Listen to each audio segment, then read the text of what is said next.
તો આ તરફ સુરતમાં એક શિક્ષકે પોતાના બે બાળકોને ઝેરી દવા પીવડાવીને પોતે ફાંસો ખાઈ આપઘાત કર્યાની ચકચારી ઘટના સામે આવી છે।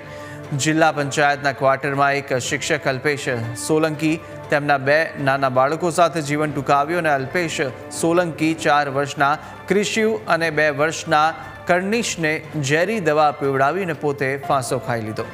हाल समग्र मामले पुलिस વધુ તપાસ હાથ ધરી છે, પરંતુ પરિવારજનોનું કહેવું છે કે મૃતક શિક્ષક છેલ્લા ઘણા સમયથી ટેન્શનમાં હતા અને તેઓ ટેન્શનનું કારણ કોઈને જણાવતા ન હતા, પરંતુ હવે તપાસમાં આ સામૂહિક આપઘાતનું સાચું કારણ સામે આવશે।